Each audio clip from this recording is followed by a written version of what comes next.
Cuando las autoridades llegaron al paso Dyatlov, no encontraron respuestas, solo más preguntas congeladas en la nieve. La expedición debía haber terminado el 12 de febrero de 1959. Esa era la fecha estimada para el regreso y el envío del telegrama que confirmaría que todo había salido según lo planeado. Pero esa fecha pasó y no hubo noticias. Al principio, nadie se alarmó demasiado. En expediciones de montaña, especialmente en invierno, era normal que hubiera retrasos. Las tormentas, el frío o cualquier contratiempo podían alargar el regreso 1 o 2 días. Pero al llegar el 15 de febrero sin señales, los familiares comenzaron a preocuparse. La inquietud creció. La ausencia del telegrama ya no era una anécdota, era una señal. Fueron los padres de los excursionistas quienes presionaron al Instituto Politécnico de los Urales. Exigieron que se organizara una operación de rescate. No estaban dispuestos a esperar más. Y así, el 20 de febrero, una primera misión partió rumbo a la región montañosa del norte de los Urales.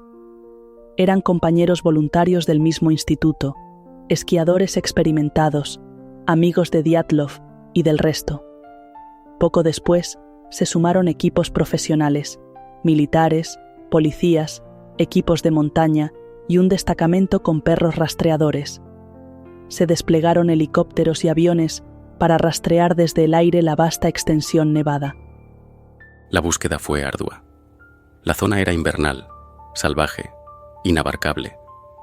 El paso de los días, el viento, las nevadas recientes, todo conspiraba contra la esperanza. Hasta que, el 26 de febrero, uno de los equipos localizó algo en una pendiente del monte Kolatsiakl, una tienda de campaña medio enterrada bajo la nieve. Fue el primer descubrimiento importante, y también el primer verdadero misterio. La tienda estaba medio colapsada, cubierta parcialmente de nieve, y algo incomprensible, rasgada desde dentro. No tenía señales externas de violencia. No parecía haber sido atacada por animales ni destruida por el viento, pero en su tela había varios cortes rectos, hechos desde el interior, como si los ocupantes hubieran sentido la necesidad de escapar con urgencia, sin molestarse en abrir la entrada. Dentro de la tienda, todo estaba como si el grupo hubiera salido de forma abrupta. Mochilas alineadas, botas, linternas, ropa, documentos. Incluso había una cena comenzada. El hornillo no estaba encendido. Algunos objetos personales, como diarios, estaban intactos. Las linternas seguían teniendo batería. No había sangre. No había lucha. Solo huida. Los rescatistas siguieron las huellas que partían de la tienda, visibles durante unos 500 metros antes de desvanecerse en la nieve. Las huellas eran extrañas. No corrían, caminaban. Y algunas estaban hechas por pies descalzos, en calcetines o con un solo zapato. No parecía una estampida. Parecía una retirada silenciosa, urgente, pero ordenada.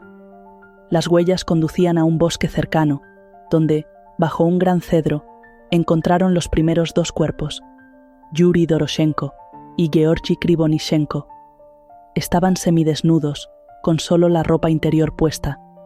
A su alrededor, los restos de una pequeña hoguera. El tronco del árbol mostraba signos de haber sido trepado.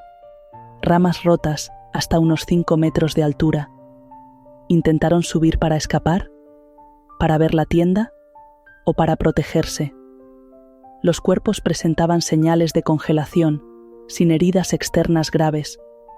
A primera vista, parecía que habían muerto de hipotermia.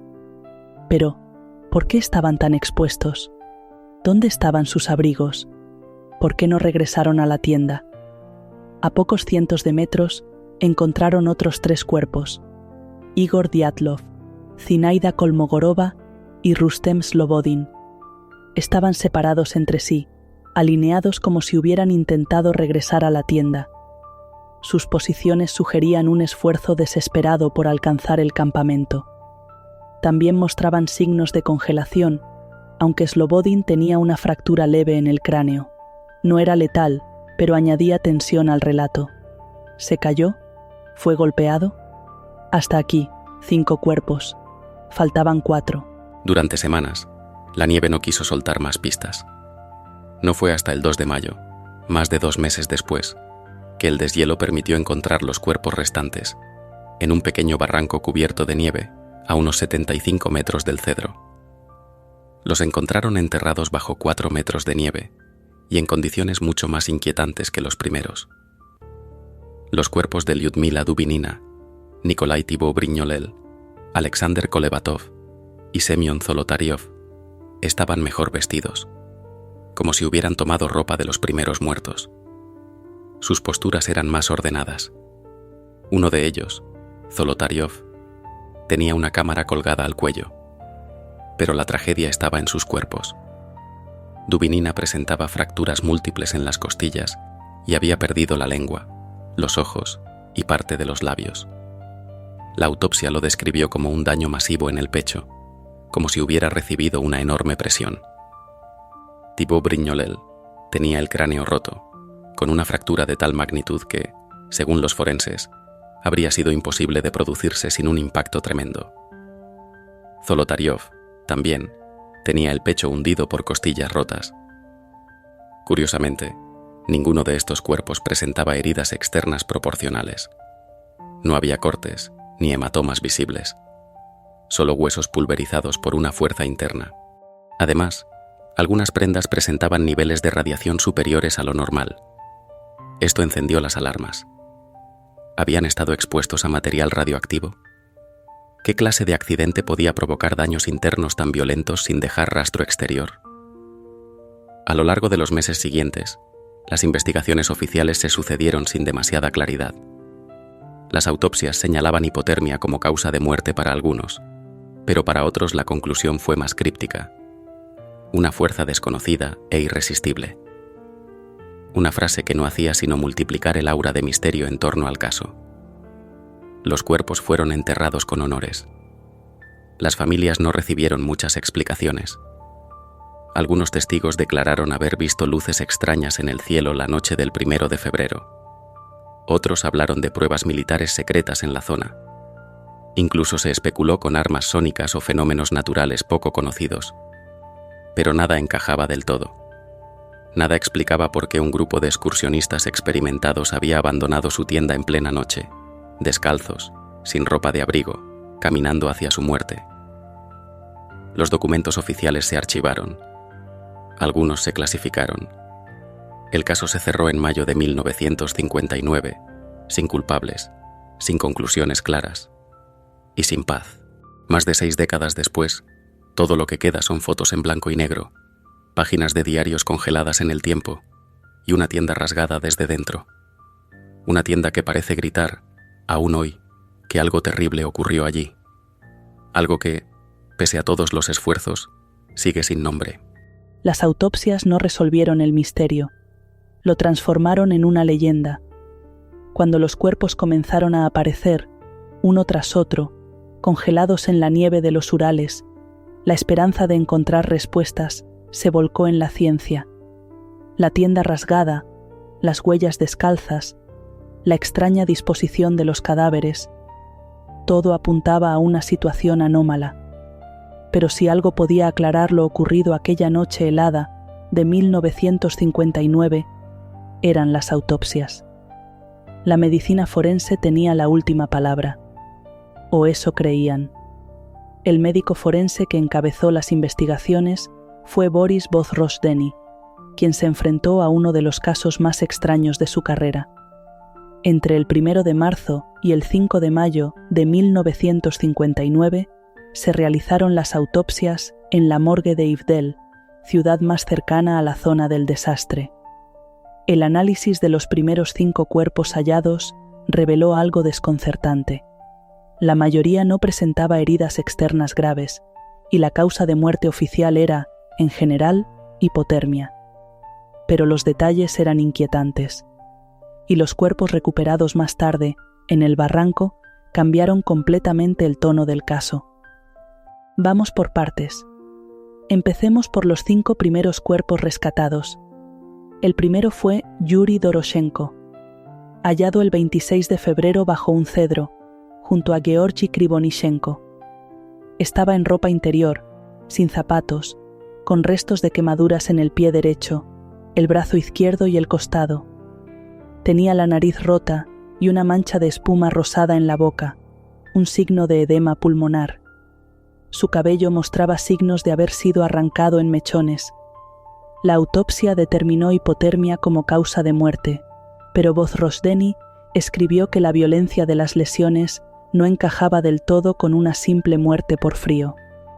El segundo cuerpo era el de Georgi Krivonishenko, junto a Doroshenko, al pie del cedro.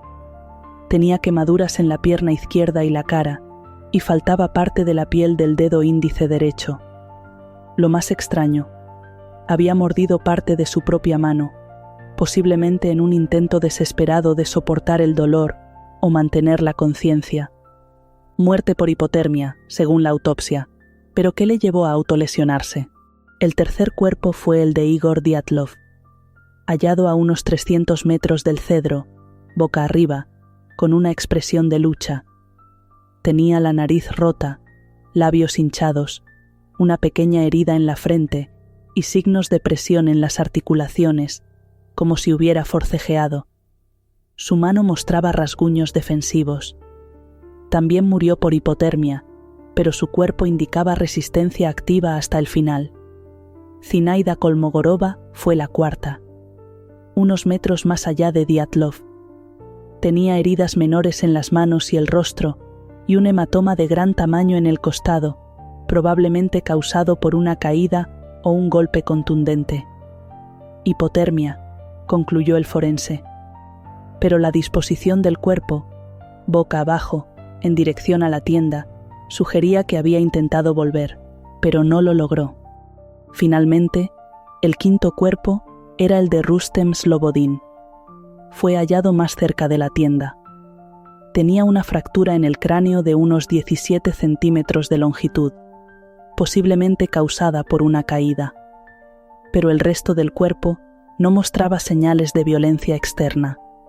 Murió por congelación, pero los expertos dudan de si la fractura fue pre- o post-mortem.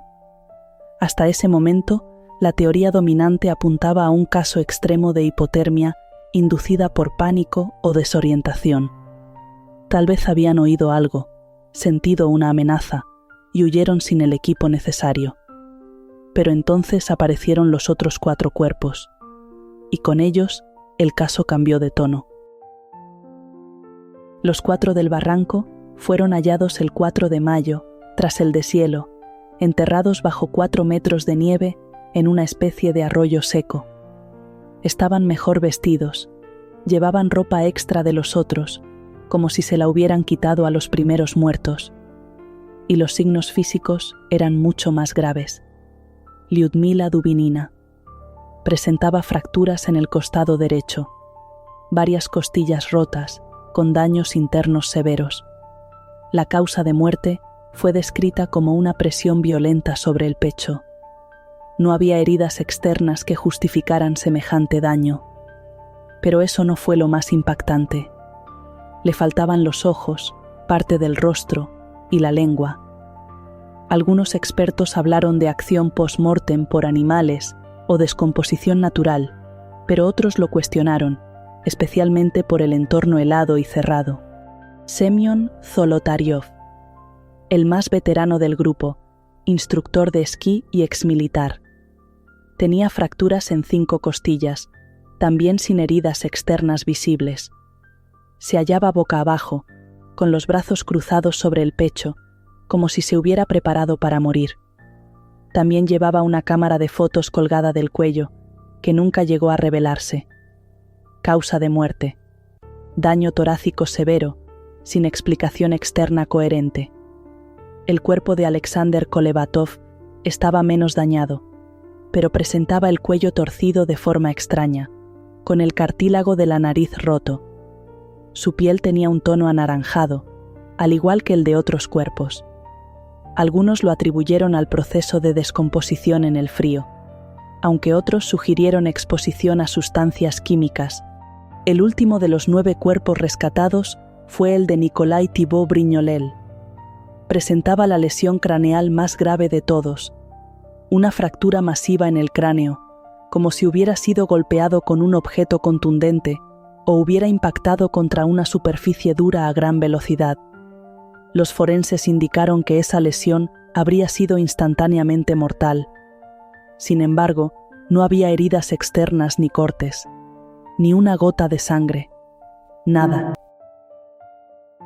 Durante las autopsias se detectaron altos niveles de radiactividad en algunas prendas, especialmente en las de Zolotaryov y Krivonishenko. Aunque las autoridades intentaron restarle importancia, alegando que algunos trabajaban en instalaciones industriales nucleares, el hallazgo fue suficiente para que el caso pasara de curioso a sospechoso.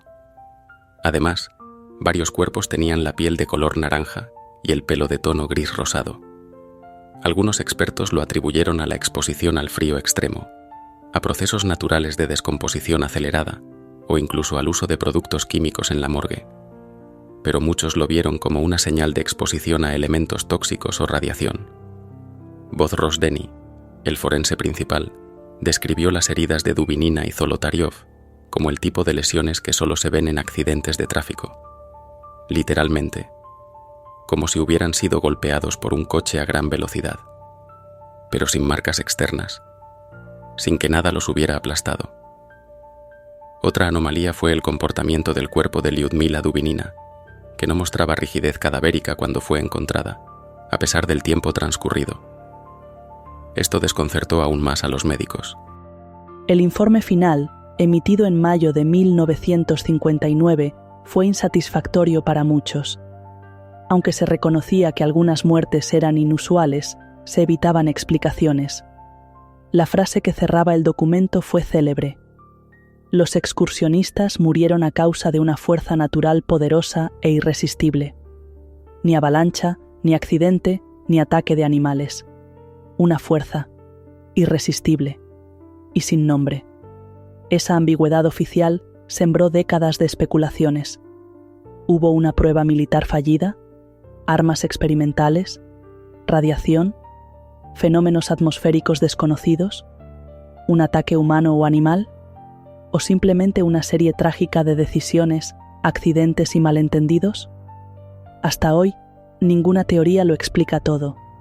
Ninguna autopsia resolvió el misterio. Más bien, lo amplificó.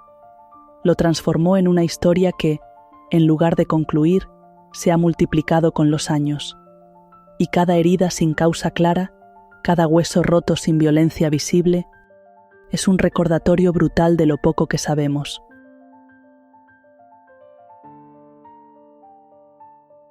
Escucha la serie completa y descubre más historias como esta en la app de Muiyu. Descárgatela en muiyu.com.